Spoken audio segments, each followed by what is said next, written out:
Atomic structure का ये next lecture है and this is lecture number 19। और आज अपन बहुत ही इंपॉर्टेंट चीजें पढ़ेंगे। क्या है? आज पढ़ेंगे dual nature of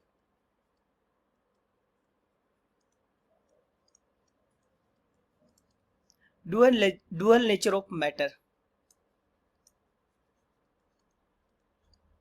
dual nature of matter, D Broglie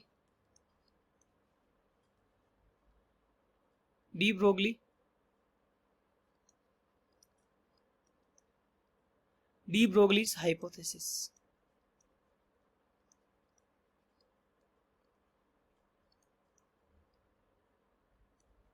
D Broglie's hypothesis. Einstein has suggested, क्या चीज क्या था?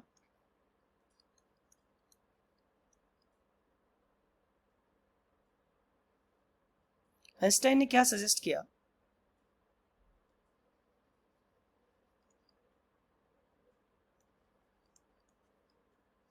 Has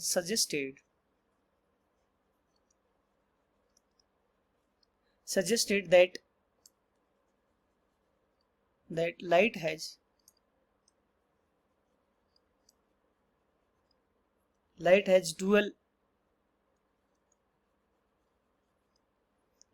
dual character. Light has dual character. In a similar way,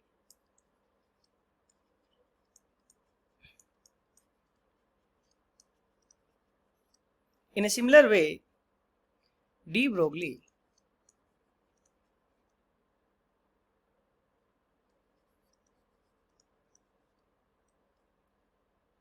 proposed that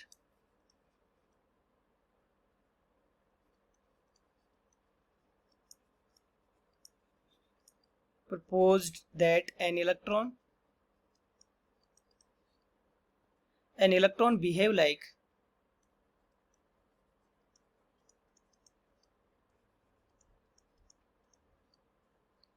like a material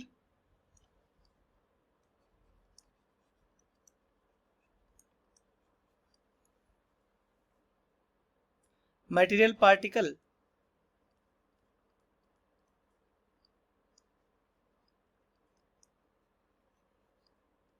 as well as wave.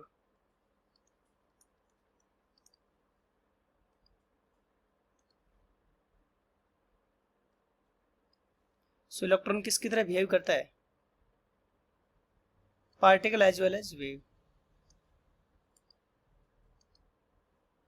जैसे energy is equals to क्या होता है? mc²। किसके according? Einstein के according energy is equals to क्या होता है? mc²। ये सुनो। एंड दूसरा एनर्जी का फॉर्मूला क्या होता है? hc/λ। ये सुनो। ये कब होता है? जब वेव फॉर्म में होता है। और जब ये कब होता है? जब पार्टिकल की फॉर्म में होता है। वो दोनों फॉर्मूले को इक्वेट कर सकते हैं। पर क्या कर सकते हैं? बोलो। इक्वेट कर सकते हैं। एनर्जी तो एक ही है, इक्वल्स टू क्या होगा? hc/λ। c खत्म हो गया and then lambda equals to क्या आ जाएगा? h/mc। ऐसा क्या आ जाएगा? h/mc। अब अगर मोमेंटम और नॉर्मल पार्टिकल की बात करें तो ये p इक्वल्स टू क्या होता है? लाइट है तो m इंटू सी होता है। और कोई नॉर्मल पार्टिकल है बोलो तो मोमेंटम इक्वल्स टू क्या होता है? m इंटू सी, बिकॉज उसकी स्पीड क्या होती है? c। तो यहाँ से लेमडा इक्वल्स टू क्या आ गया? h/p। तो एक्चुअली ये हाइपोथेसिस है डी ब्रोगली की कि लेमडा इक्वल्स टू क्या होता है? h/p। क्या होता है बोलो?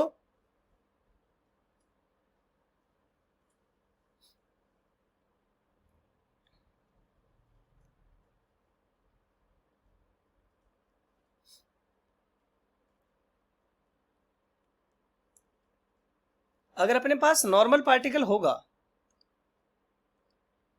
क्या आया था अपने पास? Lambda is equals to h/p। फिर इसको क्या बोलते हैं? इस लेमडा को बोलते हैं डी ब्रोगली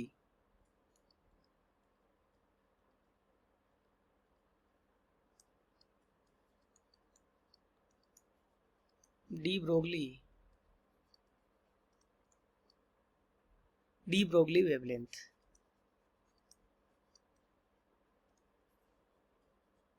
लेमड़ा क्या बोलते हैं? De Broglie wavelength.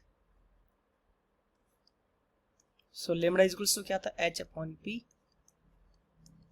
एच को क्या लिख सकते हैं? M into we. वी क्या चीज है बोलो? Speed of particle.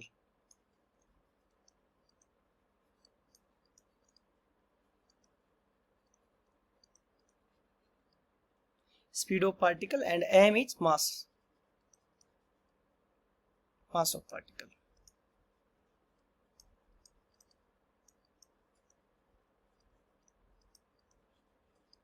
एम क्या है? पार्टिकल का मास है। तो इस पे एक मैं क्वेश्चन देता हूं। Calculate D Broglie wavelength of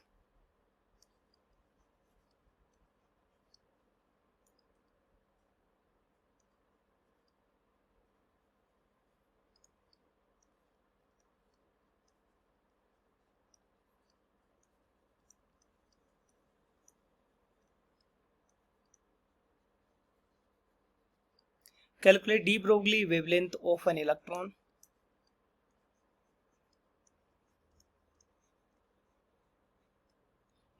moving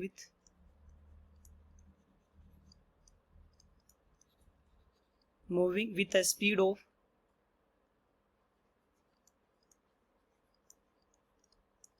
1/10 of speed of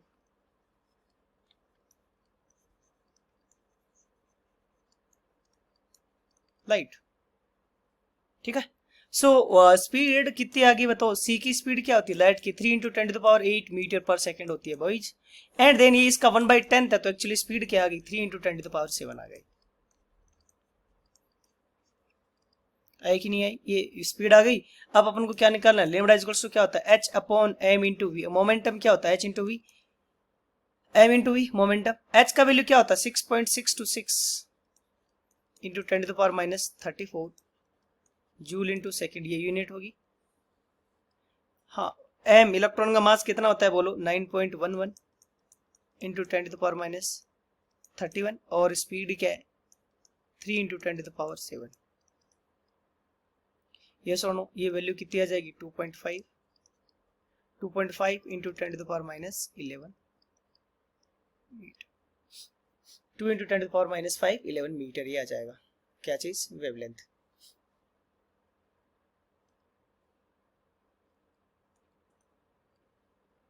ठीक है।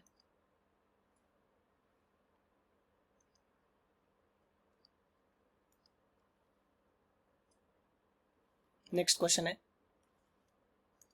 Calculate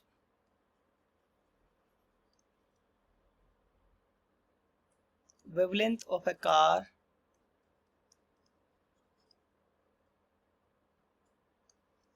of mass of 2000 kg moving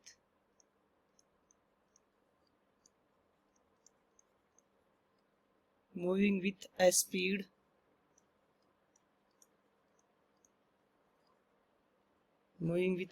of 180 km/h।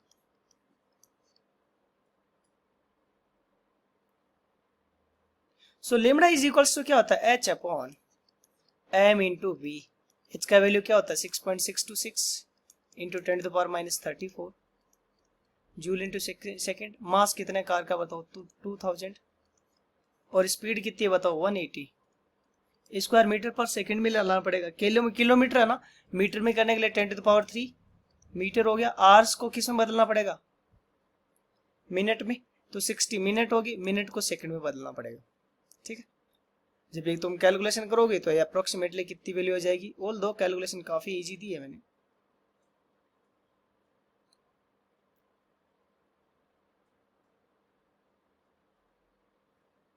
Calculation करके दिखाऊं मैं एक बार?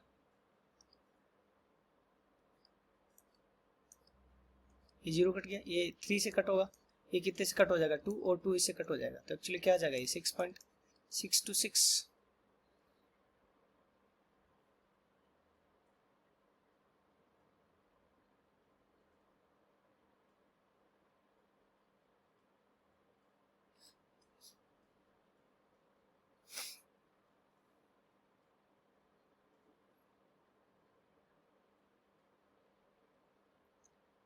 और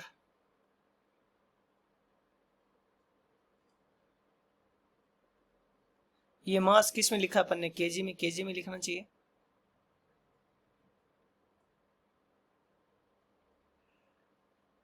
टेन टू द पावर 5 ऊपर जाएगा तो -39 आ जाएगा, ठीक है, मीटर। तो ये वेवलेंथ क्या है, वेरी स्मॉल।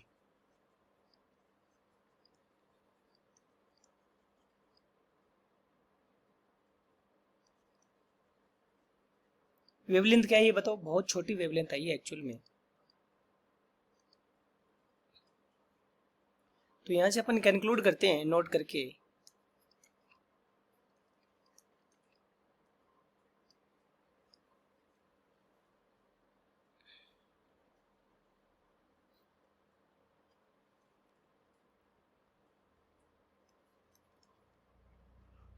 मतलब कार का वेवलेंथ एक्चुअली वेव नेचर आया नहीं, de Broglie.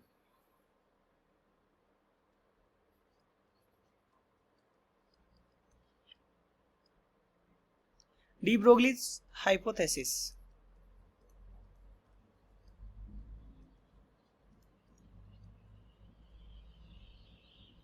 is applicable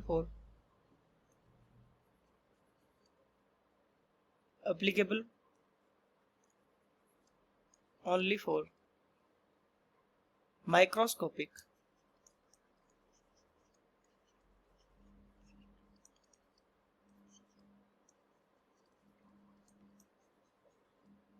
particle. De Broglie hypothesis is applicable only for microscopic particle, मतलब इलेक्ट्रॉन, न्यूट्रॉन, प्रोटॉन वगैरह के लिए, not applicable for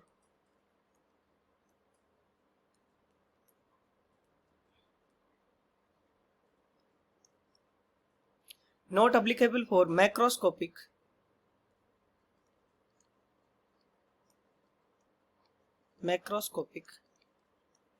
particles.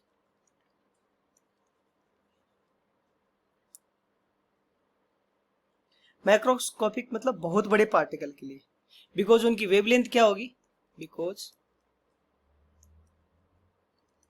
There wavelength is too small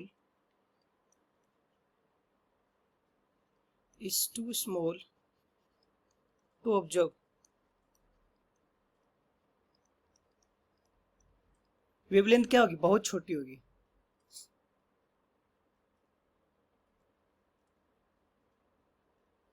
ठीक है।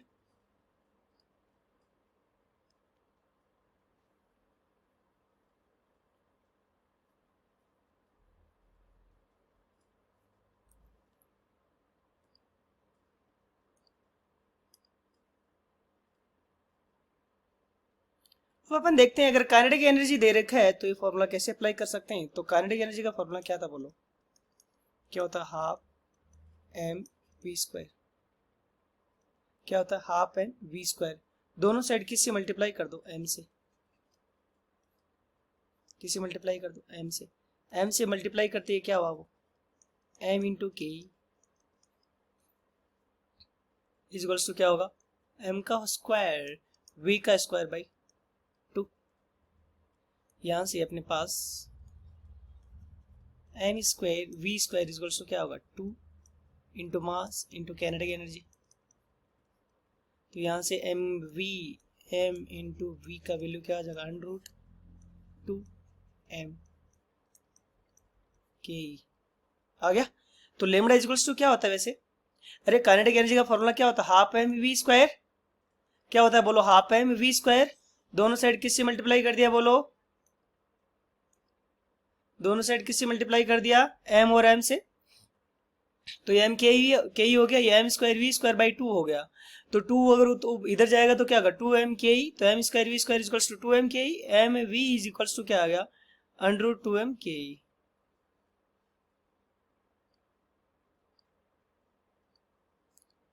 ठीक है। सो वेवलेंथ इक्वल्स टू क्या होता है, h अपॉन p, और p का वैल्यू क्या है, h अपॉन एम वी का वैल्यू क्या आ रखा है बताओ, √2m इंटू के। सो काइनेटिक एनर्जी अगर दे रखी है तो वेवलेंथ क्या आ जाएगा, h अपॉन √2m के काइनेटिक एनर्जी आ जाएगा। ठीक है। इस पे सेम ही क्वेश्चन, इस पे डेरिवेशन पे एक क्वेश्चन देता हूं मैं, कीजिए। क्वेश्चन है calculate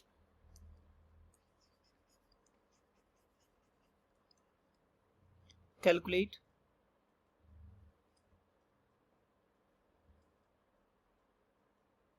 calculate de Broglie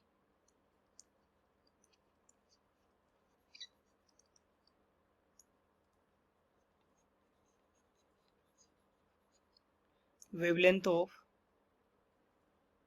alpha particle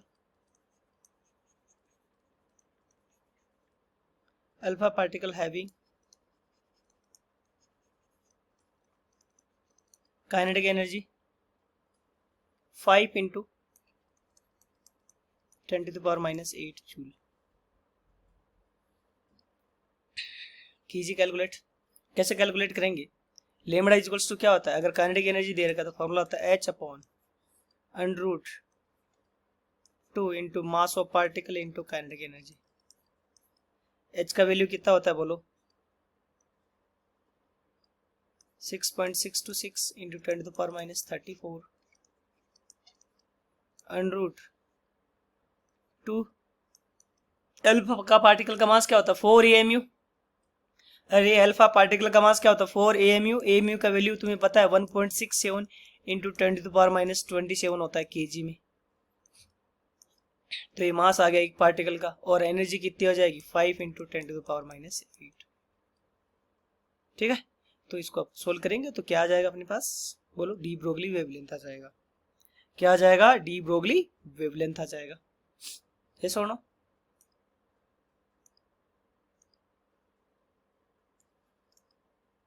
next question है calculate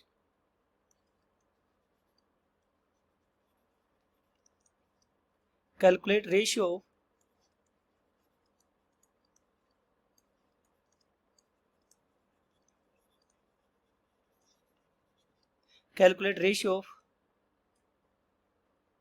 of wavelength of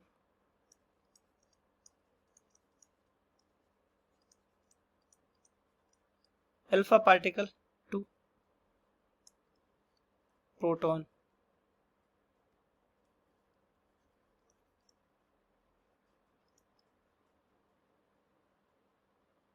if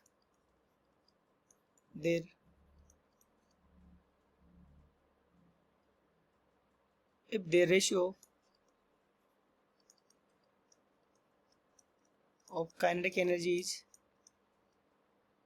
1:4।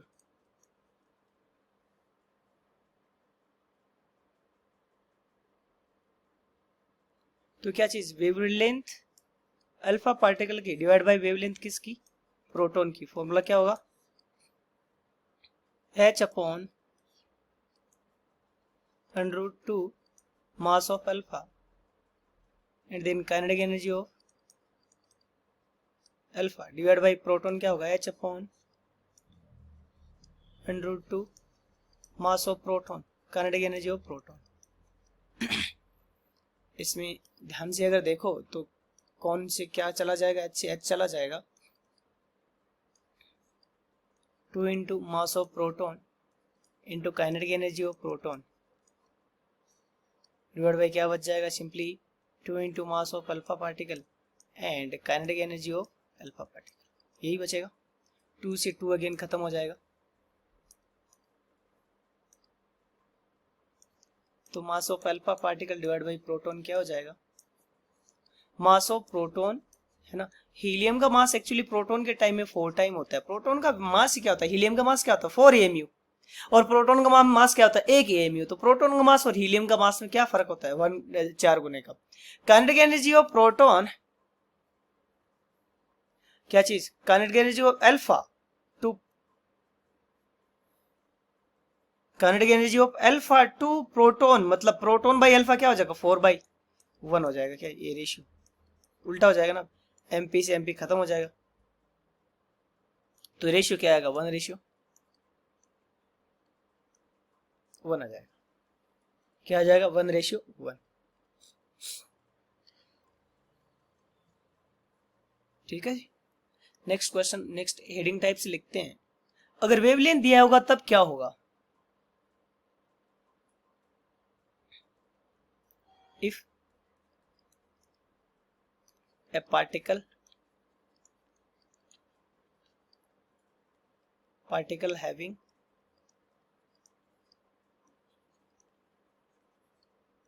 charge Q and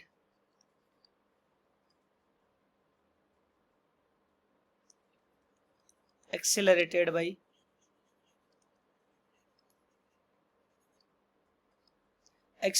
by V potential difference,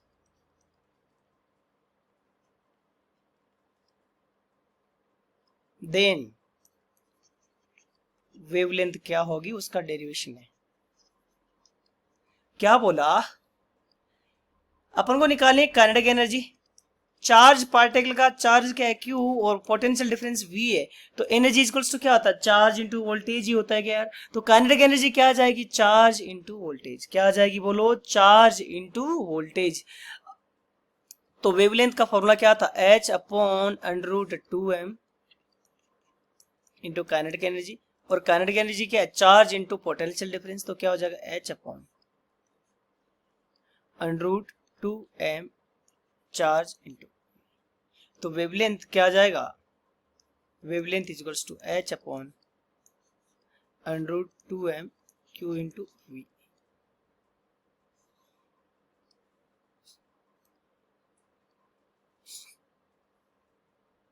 आ जाएगा क्या,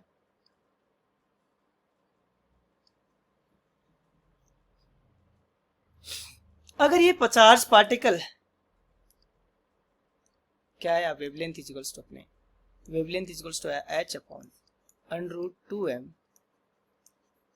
Q into V, if that particle is electron, तो चार्ज क्या होगा बोलो E, और E का value क्या होता है, इलेक्ट्रॉन का चार्ज E होता है ना, E का वैल्यू जानते हो 1.6 इंटू 10⁻⁹, है ना। तो मास क्या रखेंगे अपन, मास क्या रख देंगे 9.11 इंटू 10⁻31 kg। इन सब चीज की वैल्यू अगर रखें उसमें इक्वेशन में, तो वेवलेंथ क्या आ जाएगा, simply √150 by V, √150 by V angstrom आ जाएगा। वेरी इंपॉर्टेंट, ये कब ले लगेगा बताओ, अगर इलेक्ट्रॉन के बारे में पूछे, उसका वोल्टेज दिया तो सीधा सीधा फॉर्मूला ये लग जाएगा। Very very important. इस पे क्वेश्चन कर लेते हैं, कैलकुलेट डी ब्रोगली, DBW मतलब D Broglie wavelength of electron, wavelength of electron if it is accelerated by potential difference of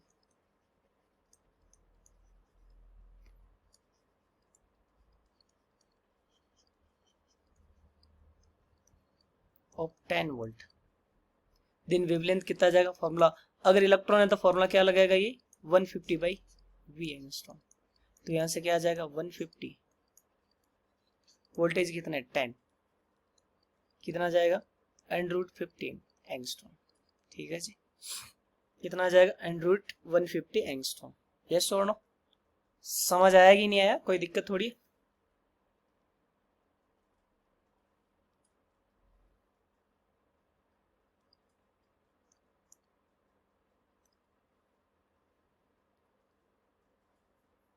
तो आज अपन ने मेनली क्या पढ़ा बताओ? डी ब्रोगली हाइपोथेसिस, मैटर की डुअल नेचर, उसमें उसका वेवलेंथ निकाला, H/P, काइनेटिक एनर्जी दे रखा तो फॉर्मूला होता है √H/2m/ke, और अगर V पोटेंशियल डिफरेंस है और Q चार्ज है तो फॉर्मूला क्या हो जाएगा? H/√2m/Q/V। ठीक है, चलो थैंक यू, मिलते हैं बाय नेक्स्ट क्लास में। Bye, thank you.